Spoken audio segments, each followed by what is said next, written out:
Hello नमस्कार सभी को। आज मैं सामान्य हिंदी के फर्स्ट टॉपिक वर्णमाला को लेकर आई हूँ। वर्णमाला में वर्ण क्या है? वर्ण भाषा की सबसे छोटी इकाई है।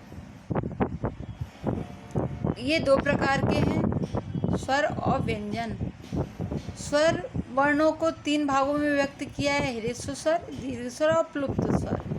ह्रस्व स्वर जिनमें को बोलने में एक मात्रा काल का समय लगता है, ह्रस्व स्वर कहलाते हैं। आ, ई, उ, री।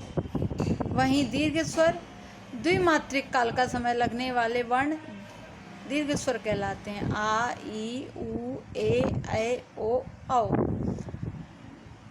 और तीसरे नंबर पे आता है प्लुप्त स्वर, जिनको बोलने में तिगुना समय लगता है, अर्थात ह्रस्व स्वर की तुलना में तिगुना समय लगने वाले वर्ण प्लुप्त स्वर कहलाते हैं। जिसे ओम का उच्चारण करते हैं तो ओम का उच्चारण बहुत लंबे अंतराल तक जाता है, तो ये प्लुप्त स्वर के अंतर्गत आता है। अब जानते हैं व्यंजन। व्यंजन तीन प्रकार के होते हैं: स्पर्श व्यंजन, अंतस्थ व्यंजन और ऊष्म व्यंजन। स्पर्श व्यंजन वे व्यंजन हैं जिनको बोलने के लिए हमारे मुख के अंदर एक अंग दूसरे अंग से स्पर्श करता है, स्पर्श व्यंजन के अंतर्गत आते हैं।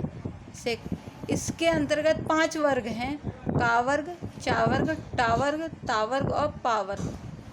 ये पांचों वर्ग स्पर्श व्यंजन के अंतर्गत आते हैं।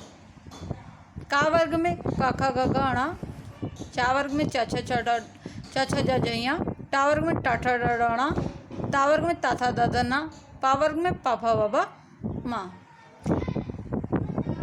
सेकंड नंबर पे आता है अंतस्थ व्यंजन। अंतस्थ व्यंजन में यारा लावा आते हैं।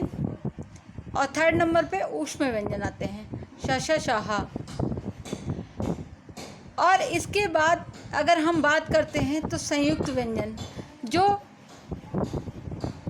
व्यंजनों के अंतर्गत नहीं रखते हैं।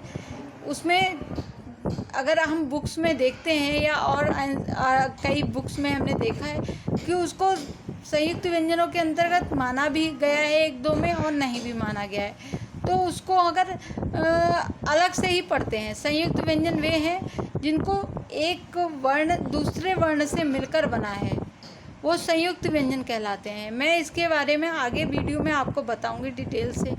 धन्यवाद। अगर मेरा वीडियो आपको पसंद आया है तो लाइक करें, शेयर करें और सब्सक्राइब करें। और थैंक यू फॉर वॉचिंग।